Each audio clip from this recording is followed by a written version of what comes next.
All right, here we go. So we're gonna get started now on the outer rocker right there. Don't mind the noise. But yeah, first thing you need to get your door sill out of here. It just pulls up and out. Plastic, well, they're like metal clips, but they go into here. So they just pull up.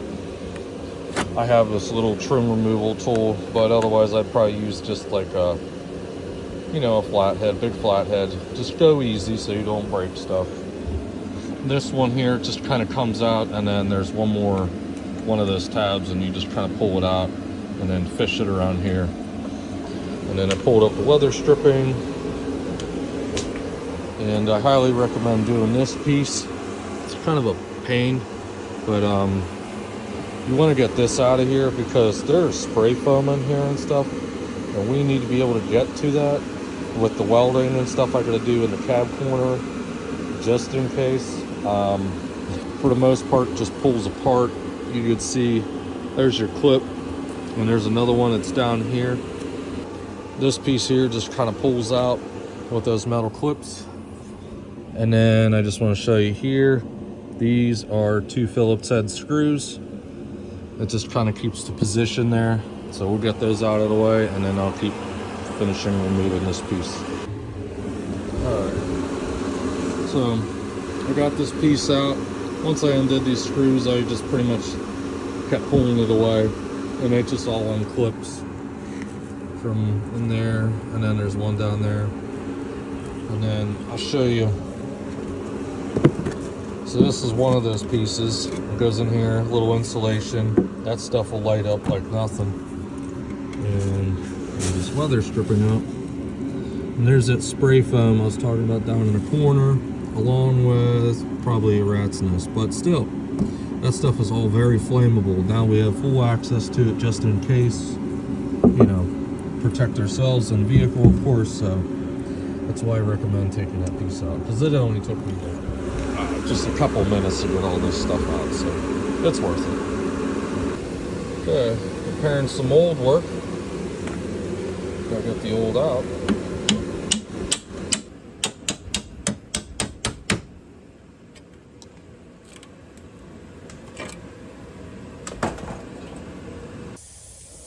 Alright, just want to give you an update. So I got the front of the rocker panel cut off there. So this, let's see if I can put it back in there. So yeah, it was in here like that. So I have this lovely Harbor Freight long reach cutoff wheel. Very, very useful, because I opened the door and I was able to cut all on until about here inside the fender, since I have the fender unbolted. And then I was able to just kind of continue that cut, and then I plunged it. That way I could get right here in that corner. And from there, it's kind of hard to get a drill to do the spot welds, but a little bit of that and some cutting, some reliefs, and punching it. Yeah, I kind of mangled this, but that's okay. I'll fix that. And then once that was through, I able to get this front section out. I was really debating on even going this far, because I thought, oh yeah, it looks pretty good. And then I started to grind at that corner. It just kind of kept eating away. And then once I got it off, you can see the rust is all up in there. So it just would have been like a matter of time, So obviously we're here now, we're trying to make this a permanent repair. So yeah, now we got that off, and get ready to, I usually do like a rough trim. I'll measure maybe an inch or so above this line, and I'll trim everything out from where I got cut, and then that allows you to kind of like roughly fit it up and just see what's what. And then you could start dialing it in from there, trimming it as you go. Okay, back again. Got rough cut, took off the remaining, like that kind of portion. So it's just roughly where it sits. It's kind of a pain to get it in here just because, like I said, the fender's still on. But I was able to maneuver it. And there there's the front. Remember that flange is pulled back and stuff because I had to fix it. But that's how that looks. This is actually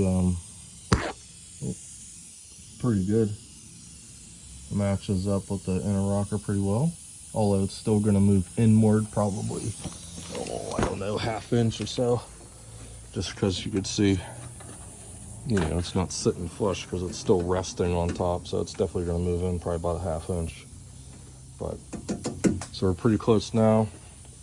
So yeah, from here, these compound curves are always a little trickier to do because they don't match up 100% of the time, and you know, you got stuff like this, so I'll have to figure out which part I want to cut out first to move that in some, and it'll take multiple tries to get this right. At least that's the way I am going to do it. Okay, after 16 hours, no, I'm kidding. What you really want to focus on when it comes to complex curves, you can see you got multiple ones. That's where you take advantage of your light. You know, you could see how it just matches up. Everything matches up. That's what you want, because then you're going to save yourself on body work later. You know, if you do this just right, you'll be able to, you know, get 100% weld and then, you know, clean everything up, and you won't even almost, you know, need to do anything other than maybe a light skim coat but this all matches up. So we're leaving it like that, even though this flange is, you know, it's just how it was made. You can see down here it has a weird step. If they continued that, it would be 100% correct. And you can even see, you know, this matches up pretty good. Might need to go up just a pinch, but that's still fine. And then I got this. This is sitting pretty much exactly where it needs to be. You can see down there the front of the door post. It is pretty much dead on. Let's see, I got my little bit of a gap there, which is good because you want that so you can get 100% penetration. And you can see what I started with. So when you cut these out, I recommend doing the best you can to do, you know, straight cuts. Makes it a lot easier to fit something like, you know, a box, as opposed to, well, really this wasn't too bad, but I was going to originally do it like this, but this part here kind of was mangled up, so we're gonna, you know, that was already just taken out, and then yeah, this will work out nicely. And I was able to even tie it into the behind the cab corner here, so that'll get all welded. It'll be good, just like original. And then, like I said, once I get all this done, then we'll work on cab corner, which it's probably, I don't know, it's probably only going to go about here because this is actually still good. It's just the back that got kind of rough, which that's all right. So.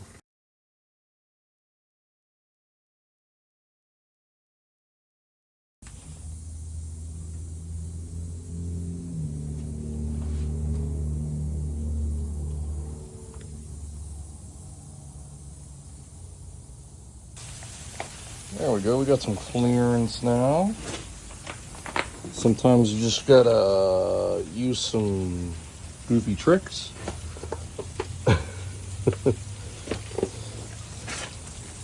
And make it all work. Slide it back. Got just enough room to do all this now.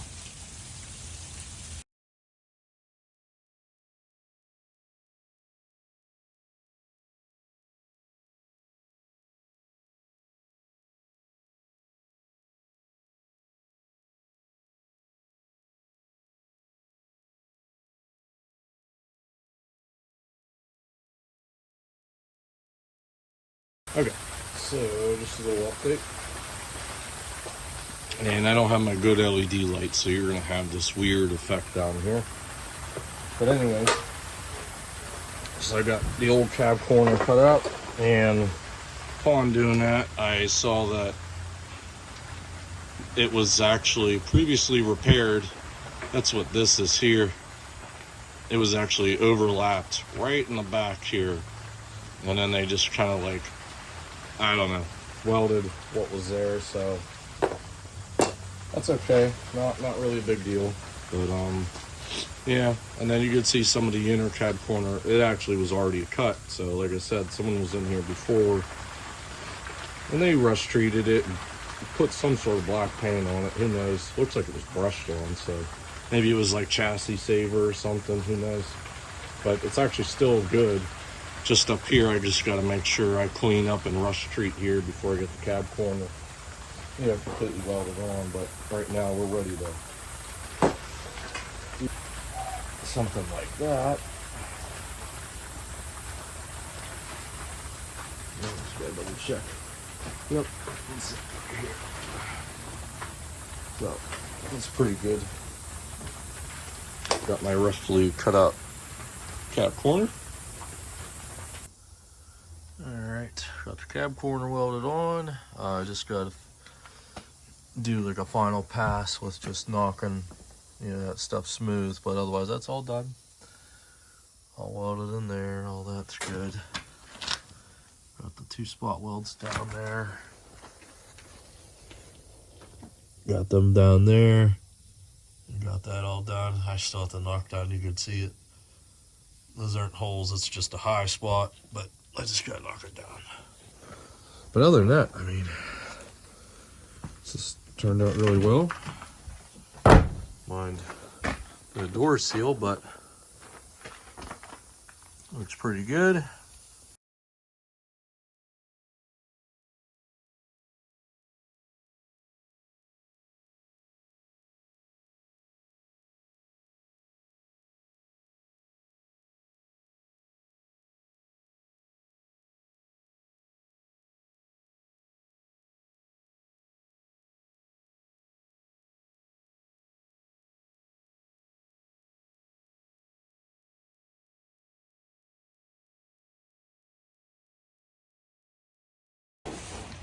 Well, let's see. Why do cab corners rust out? Well, probably got one reason. So, just got done taking some of the bad off. This side actually looks a lot better, and I did a hammer test, so it's definitely a lot better. So that's good news. Okay, so we got the inner rocker fit up, got it trimmed up, got it clamped in place. Don't worry about that part up there. But the rest of it in here I deemed good, so I cut it a little bit of a gap, but I'm going to weld this all up, wrap it around the bottom, and then we'll do everything else just like the factory. In there, that center support, it's actually in good shape, so I got all the spot welds, originally removed, so we'll be putting that in the same way. And then this one gets us in the same spot, like 1, 2, and then a couple on the bottom right there, and then they go up top. But it's not too crazy up here. I mean, I'll probably put maybe like 2 or 3, and then probably about 3, 1, 2, 3 there, and then that'll be it for this.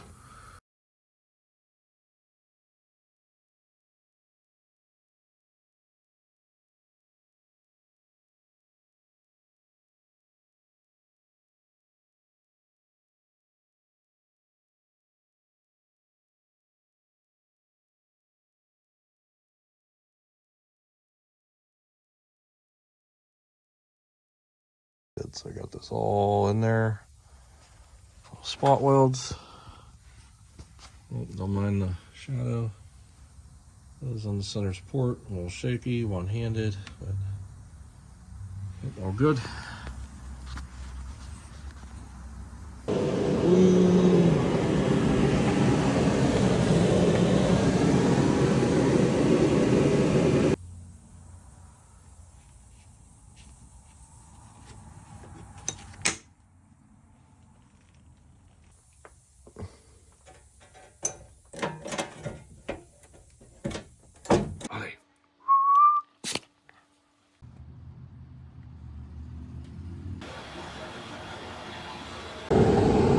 Okay, we'll get back to this. Don't mind that. It's cold in here. Got this all done on the passenger side. You can see it's looking a little hairy. I just threw tiger hair on here since it was bare metal, and it's what I had at the time instead of some, you know, like primer sealer or something like that. And that'll just give me my initial base. Obviously, you can see it's a nice, quick skim coat there. So I got that in there, around there. That's that seam. This is actually, it's actually here, not down here, the seam. It's actually on this edge here. I chose to do it there because I didn't need to do the full, you know, piece up here. I really didn't want to play around with the angles like I did on the other side, and I just decided to go that route. And yeah, so it turned out actually really well. See down that side there.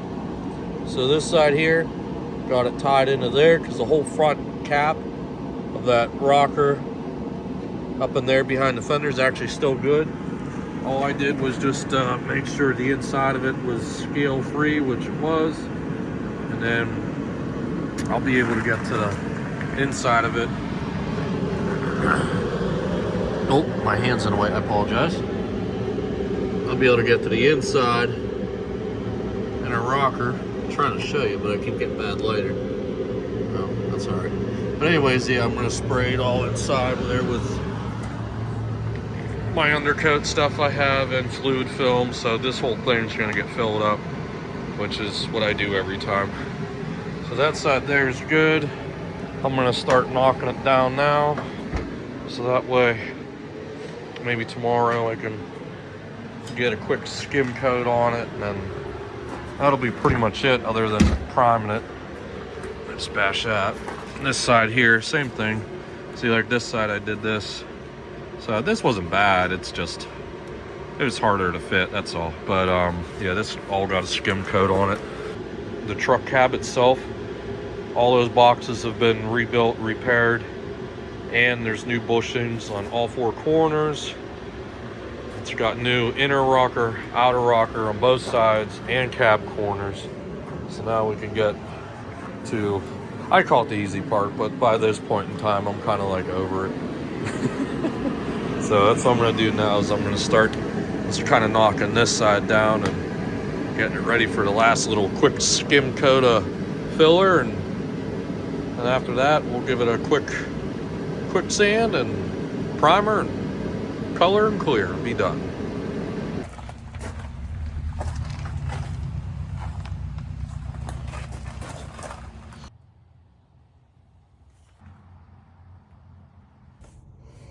You know, just using my kids' homework to mask off. But who doesn't love a good paint line?